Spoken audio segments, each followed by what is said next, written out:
우리 하나님의 말씀 보겠습니다. 우리 마태복음 28장 1절부터 우리 10절의 말씀입니다. 우리 찾으셨으면 우리 1절부터 10절의 말씀 우리 천천히 우리 함께 합독하도록 하겠습니다. 안식일이 다 지나고 안식 후 첫날이 되려는 새벽에 막달라 마리아와 다른 마리아가 무덤을 보려고 갔더니 큰 지진이 나며 주의 천사가 하늘로부터 내려와 돌을 굴려내고 그 위에 앉았는데 그 형상이 번개 같고 그 옷은 눈같이 희건을 지키던 자들이 그를 무서워하여 떨며 죽은 사람과 같이 되었더라. 천사가 여자들에게 말하여 이르되 너희는 무서워하지 말라. 십자가에 못 박히신 예수를 너희가 찾는 줄을 내가 아노라.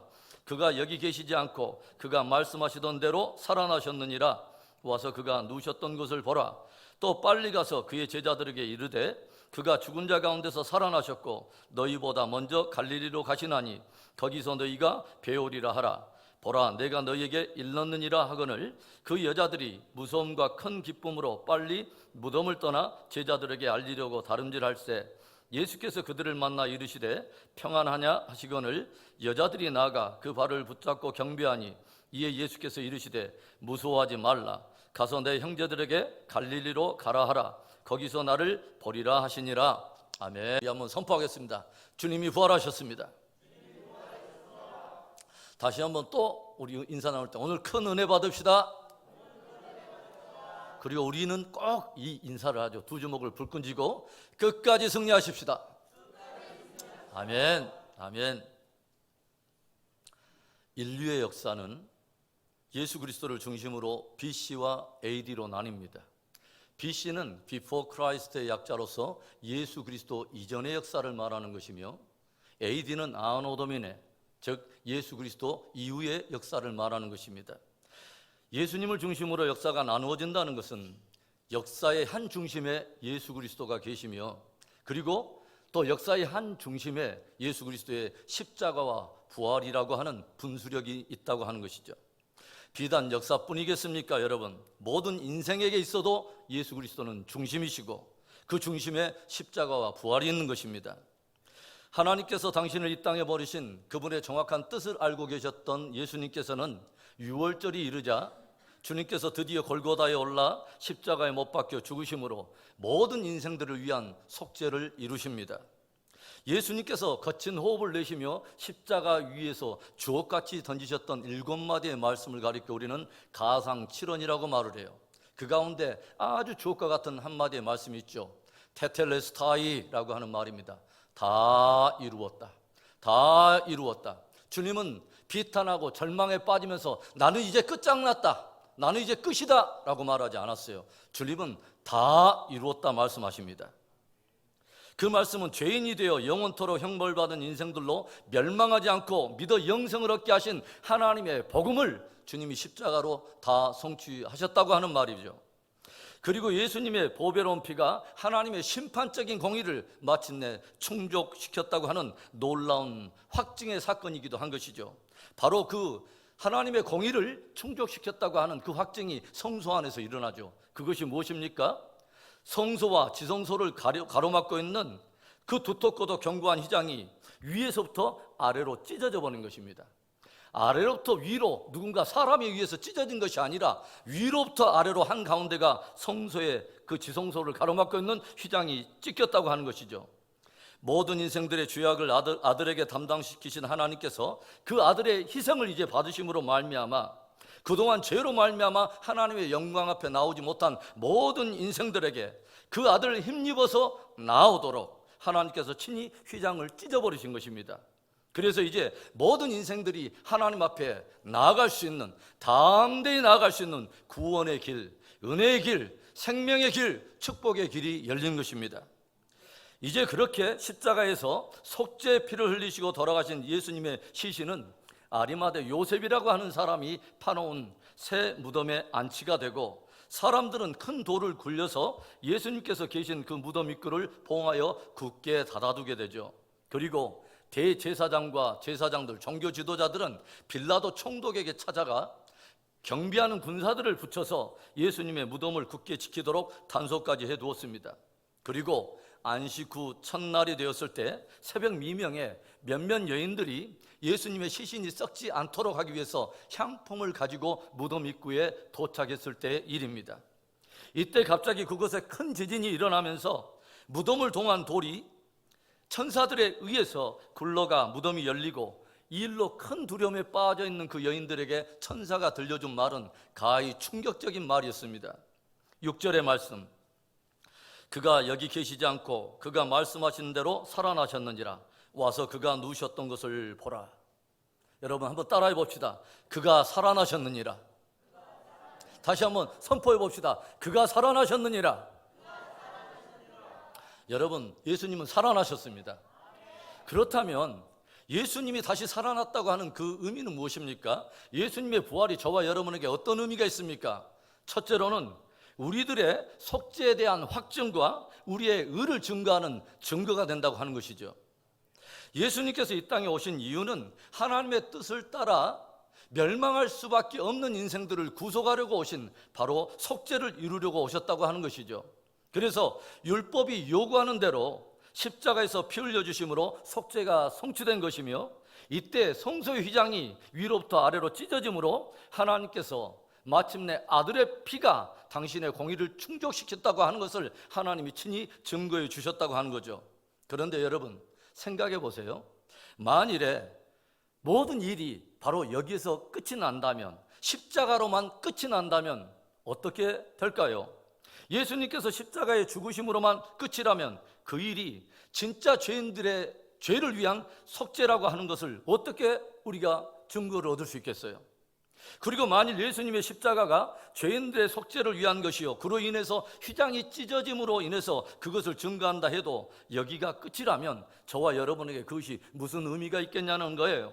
십자가가 끝이라면 속죄에 대한 증거도 없는 것이며, 만일 속죄로만 끝난다면 그 또한 저와 여러분에게 아무런 의미가 없는 것입니다.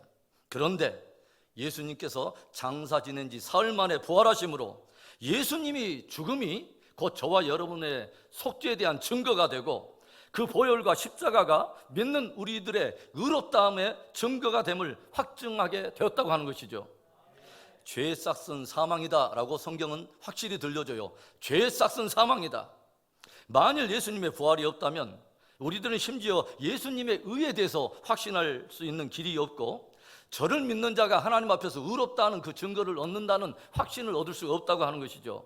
그런데 예수님께서 부활하셨다고 하는 것은 그것도 한번 깨어났다가 다시 죽는 것이 아니라 정말 영원토록 부활하셨다면 그것은 무엇을 의미하는 것입니까? 마침내 죄의 권세가 깨져버렸다는 것입니다. 그리고 죄의 싹은 사망이라 했던 죄의 싹인 사망의 권세가 깨진 것이요, 사망 이후에 모든 인생들의 운명되어진 심판 또한 깨져버렸다고 하는 것을 주님이 보여준다고 하는 것이죠. 한마디로 예수님의 부활은 십자가가 바로 우리를 위한 속죄의 죄였으므로, 속죄의 제물이었음에 대한 이 확증의 사건이요, 이제 저를 믿는 모든 이들이 하나님 앞에 의롭다 여김을 받을 수 있는 그 증거가 된다고 하는 것이죠. 그래서 로마서 4장 25절에는 이런 말씀이 기록되어 있어요. 예수는 우리가 범죄한 것 때문에 내줌이 되고 또한 우리를 의롭다 하시기 위하여 살아나셨느니라. 여러분 무슨 말입니까? 예수님은 우리들의 죄 때문에 주님께서 속죄를 이루기 위해서 십자가에서 죽으시고, 이제는 부활하심으로 인해서 우리들이 하나님 앞에 의롭다함의 증거를 얻게 하기 위해서 주님이 살아나셨다고 하는 것이죠. 그래서 우리들에게 참으로 감격스러운 로마서의 복음이 무엇입니까? 로마서 8장 34절에 누가 정죄하리요? 죽으실 뿐만 아니라 다시 살아나신 이는 그리스도 예수시니 그는 하나님의 우편에 계신 자요 우리를 위하여 친히 간구하신 자니라. 여러분 누가 우리를 정죄하리요? 우리의 영원토록 멸망할 수밖에 없는 율법이 정한 바로 그 죄 때문에 돌아가신 분이 예수님이요, 이제는 그분이 살아나셔서 보좌 우편에서 우리들의 의롭다함을 계속해서 주님이 하나님의 보좌 우편에서 친히 증거해 주시고 우리를 위해서 중보해 주시는데 감히 누가 우리를 정죄하리요? 바로 그 말입니다. 예수님의 부활로 말미암은 이 놀라운 속죄의 은총과 의에 대한 확증을 마음속에 굳게 붙들고 주님 오시는 날까지 끝까지 믿음 승리하는 저와 여러분 되기를 주님의 이름으로 축원합니다. 예수님께서 다시 사신 것, 예수님의 부활이 저와 여러분에게 어떤 의미가 있습니까? 두 번째는 예수님이 이제 참 길이요 진리요 생명이심에 대한 증거입니다. 구약 성경이 끊임없이 증거하고 있는 핵심이 뭡니까? 그것은 온 인류를 구원할 하나님의 아들이 이 땅에 오셔서 행할 일과 그분이 이 땅에 오셔서 어떻게 구원을 이루실 건가 하는 바로 메시아에 대한 예언으로 가득 차 있어요. 그래서 예수님께서는 미가 선지자가 예언한 말대로 다른 곳이 아니라 유대 땅 베들레헴에서 태어나시죠. 그리고 예수님께서는 이사야 선지자의 예언대로 동정녀, 즉 남자를 알지 못한 처녀에게서 탄생하십니다. 그리고 선지자들이 예언한 대로 공생의 사역을 통해서 모든 인생들을 치료하시며 소송케 하시며 회복하시는 일을 하시고, 스가랴 선지자의 또 예언을 따라 나귀 새끼를 타고 예루살렘 성에 입성하시죠. 그리고 이사야 선지자의 예언대로 그는 고난당하시고 채찍에 맞으시고 상하시고 질고를 당하시다가 십자가에 달려 돌아가십니다. 이처럼 구약의 모든 성경은 하나님의 영의 감동을 받은 선지자를 통해서 메시아가 이 땅에 오셔서 행할 일들을 다 예언하고 있다고 하는 것이죠. 그러나 구약 성경은 주님의 십자가의 고난과 죽음뿐만 아니라 부활 또한 예언하고 있다고 하는 것이죠. 예수님께서는 공생의 삶을 사시는 내내 제자들에게 당신이 고난을 당하실 것과 장사된 지 사흘 만에 다시 살아나실 것을 끊임없이 제자들에게 들려주셨던 것을 우리가 알게 되죠. 당신이 구약이 예언해온 메시아인 것을 친히 주님이 드러내신 것입니다. 마태복음 16장 21절에 이때로부터 예수 그리스도께서 자기가 예루살렘에 올라가 장로들과 대제사장들과 서기관들에게 많은 고난을 받고 죽임을 당하고 제3일에 살아나야 할 것을 제자들에게 비로소 나타내시니, 마태복음 17장 22절 23절에도 갈릴리에 모일 때에 예수께서 제자들에게 이르시되 인자가 장차 사람들의 손에 넘겨져 죽임을 당하고 제3일에 살아나리라 하시니 제자들이 매우 근심하더라. 여러분, 아무리 예수님께서 구약의 모든 예언을 다 성취했다 하더라도, 또 변화산에서 당신이 가지고 있는 영광을 다 제자들에게 보여주셨다 할지라도 만일에 부활이 없다면 그 모든 예언의 성취는 아무런 의미가 없으며 그분은 선지자 수준의 어떠한 사람은 될 수 있을지 몰라도 모든 인생들을 사망에서 이끌어내는 구원자는 될 수가 없는 것입니다. 그런데 오늘 천사들이 들려온 놀라운 복음, 그가 말씀하신 대로 살아나셨느니라. 예수님의 부활의 의미가 뭐예요?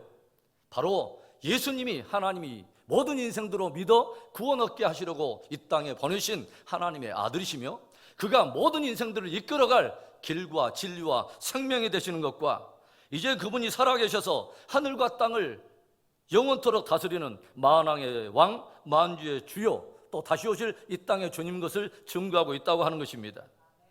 말씀대로 이 땅에 오셔서 속죄를 이루신 예수님은 말씀대로 살아나셔서 우리의 의로움을 증거하고 있는 것입니다. 길과 진리요 생명이신 예수님을 끝까지 붙들고 우리가 함께 신앙 승리하는 복된 우리의 믿음의 공동체 되기를 주의 이름으로 축원합니다. 예수님께서 다시 사심의 의미, 부활의 의미는 무엇입니까? 마지막 세 번째로 우리에게도 영광의 부활이 있다고 하는 것에 대한 증거입니다. 예수님의 죽으시면서 부활하심은 저를 믿는 모든 성도들이 앞으로 맛보게 될 영광스러운 부활의 한 길이 되며, 또 우리 영광스러운 저와 여러분이 취하게 될 바로 영광의 한 모형을 보여주고 있다고 하는 것이죠. 예수님께서 살아계실 때 부활에 대해 들려주시면서 무엇을 말씀하십니까? 요한복음 5장 28절과 29절의 말씀을 보면, 이를 놀랍게 여기지 말라.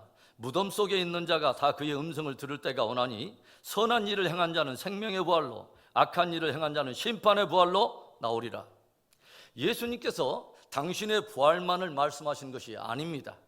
만일 부활에 대한 이 사건이 예수님으로만 끝이 난다면 저와 여러분에게는 아무런 유익이 없는 것입니다. 주님께서 무엇을 말씀하세요? 무덤 속에 있는 인생들이 다 아들의 음성을 들을 때가 온다는 것입니다. 그때에 생명의 부활로 나올 자들도 있고 듣고 사망의 심판의 부활로 나올 자들이 있다고 하는 거죠. 예수님을 믿지 않고 도리어 예수 믿는 자를 붙잡아다가 공회에 넘겨주었던, 거기에 혈안을 내었던 한 사람을 우리는 알고 있어요. 바로 사도 바울입니다. 그런데 그가 담에석으로 들어가는 길목에서 누구를 만납니까? 자기가 죽었다고 십자가에서 그 죽음을 확신하고 있는 예수의 부활하신 예수 그리스도를 만나고 그가 충격을 받지 않습니까? 그리고 그 다음날부터 이 사도 바울은 그가 가지고 지금까지 축적해 왔던 모든 지식의 체계를 다 깨버리고 살아계신 예수 그리스도의 부활을 증거하는 부활의 증인이 되죠.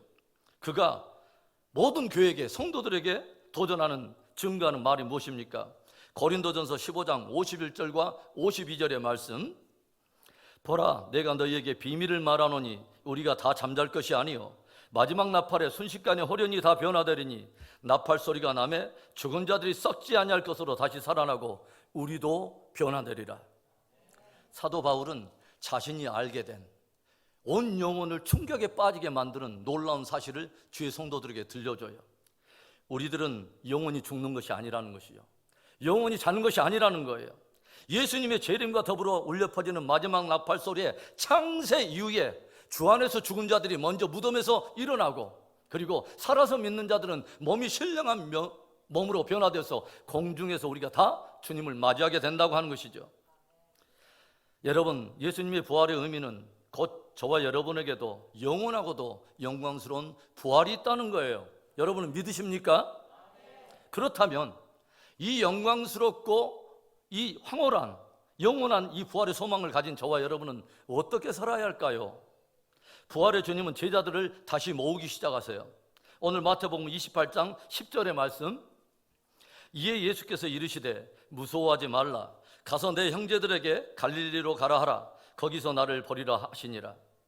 부활의 주님은 십자가의 현장 앞에서 자기를 부인하고 뿔뿔이 도망쳐버린 모든 제자들을 다시 불러 모으시는데 갈릴리로 가라 말씀하십니다. 여러분, 갈릴리가 어디예요? 바로 제자들을 처음 부르셨던 바로 그 자리, 첫사랑의 그 자리, 사명의 그 자리, 부르심의 바로 그 자리인 것이죠. 무슨 의미일까요? 영원한 부활의 소망, 이 황홀한 복음을 실제로 나의 복음으로 고백하고 있는 성도들아, 그 부활이 실제라면 이제 그 부활의 소망을 가지고 사명의 자리에 다시 굳게 서라는 것입니다. 세상 사람들은 썩을 것에 소망을 두고 썩어질 영광을 구하다가 결국 흔들리고 썩어질 것과 더불어서 우리가 망하게 되지만, 그리스도 안에서 속죄의 은혜를 받고 영광의 부활을 향해서 나아가는 성도들이라면 그 사람들은 부르신 소명의 자리에서 충성을 다하며 그 영광의 날에 얻게 될 영원한 기업을 미리 준비하는 삶의 지혜가 있어야 된다고 하는 것입니다. 사도 바울이 부활의 복음을 감동적으로 전하면서 마지막 고린도전서 15장 58절에 결론을 냈던 이 말씀을 우리가 함께 읽어보겠습니다. 그러므로 내 사랑하는 형제들아, 견실하며 흔들리지 말고 항상 주의 일에 더욱 힘쓰는 자들이 되라. 이는 너희 수고가 주 안에서 헛되지 않은 줄 알미니라. 아멘. 십자가로 우리의 모든 속죄를 완벽하게 이루시고 부활로 우리의 의로움을 확실히 증거해 주시고 우리의 영원한 산소망이 되신 예수님을 바라보고 저와 여러분에게도 그 영광스러운 부활이 있다고 하는 것을 깊이 기억하며 끝까지 신앙 승리하는 복된 우리 신앙 공동체, 그리고 저와 여러분의 자녀들이 되기를 주의 이름으로 축원합니다. 오늘 아침에 제가 이 부활주의를 생각하면서 조용히 몇 가지 좀 리서치하기 위해서 SNS를 좀 뒤져보고 있는데 페이스북에 한 소년의 영상이 올라왔어요. 한 소년이 엄마가 주문한 특별한 선물로 갑자기 오열하면서 감동하면서 그 자리에 주저앉아서 어쩔 줄 모르고 눈물을 쏟아내는 거예요. 어려서부터 생명이었던, 색을 분별하지 못했던 이 소년에게 엄마가 안겨다 준 선물은 그것을 끼면 이 빛의 어떤 원리에 따라서 사물의 색깔이 보이는 것입니다. 이 사물의 색깔을 다시 얻게 되고 이 소년이 바라본 세계는 자기가 지금까지 바라보던 그 세계와는 전혀 다른 놀랍고 황홀한 세계였습니다. 저는 저와 여러분의 인생이 예수 그리스도로 말미암아, 예수 그리스도의 부활로 말미암아 전혀 다른 전혀 영광스러운 정말 그런 또 하나의 놀라운 세계를 경험하는 복된 은혜가 있기를 주의 이름으로 축원합니다. 좋으신 하나님 아버지, 감사합니다. 복되고 아름다운 부활 주일에 아름다운 세례와 성찬 우리에게 베풀어 주시고 원균 각처에서 아버지 일주일 동안 최선을 다해서 삶의 예배로 드렸던 성도들이 함께 모여와 우리 하나님께 합당한 영광을 올려드리며 주의 부활을 우리가 감사하며 우리가 축복하며 하나님 아버지 오늘 귀한 예배를 드렸습니다. 오 하나님 아버지 축복하여 주시고 십자가의 깊은 의미와 부활의 의미를 아버지 깊이 새기고 그 복음이 놀라운 복음이 영원토록 형벌받을 우리의 인생 곧 나의 그 운명을 위해서 주님이 베푸르신 놀라운 선물인 것을 알고 오 하나님 아버지 평생을 감사하며 감격하며 신앙 승리하도록 우리 모두를 축복해 주시옵소서. 우리 하나님 아버지 오늘 세례 참여한 모든 성도들이 아버지 천성에 들어가는 날까지 믿음에 정진하게 하시고 주님과 동행하게 하시고 좌우에 곁길 가지 않게 하시고 끝까지 승리하도록 축복해 주시옵소서. 좋으신 하나님 오늘 아버지 주여 또 새롭게 이 성전을 밟은 귀한 아버지 또 형제 자매들이 복을 얻게 하여 주시고 저들이 또 하나님 아버지 주 예수 그리스도에 대한 복음을 나의 복음으로 아버지 깊이 고백하며 아버지 끝까지 주님 앞에 서는 날까지 선한 예배자가 되어서 주님께 마음껏 영광을 올려드리는 복된 삶을 살다가 주님 앞에 설 수 있도록 축복해 주시옵소서. 특별히 하나님 세대가 흔들립니다. 우리의 청소년들이 하나님 아버지 흔들립니다. 저들에게 큰 영적 위기가 찾아오고 있습니다. 우리 부모 세대가 먼저 깨어서 자녀들의 영혼을 기도로 파수하게 하여 주시고 이 성전에서 하나님 아버지시여 산으로 옮길 만한 마운틴 무버들 아버지 거룩한 젊은이들이 구름대처럼 일어날 수 있도록 축복해 주시옵소서. 왕의 자녀들이 아버지 일어나게 하여 주시고 거룩한 예배자들이 군사처럼 일어나게 하시고 거룩한 중보자들이 구름대처럼 일어날 수 있도록 축복해 주시옵소서.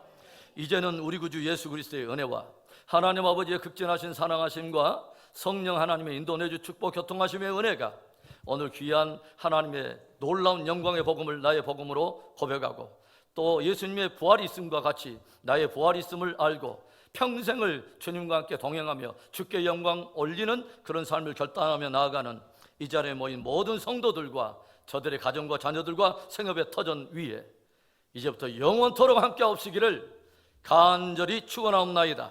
아멘. 아멘. 아멘.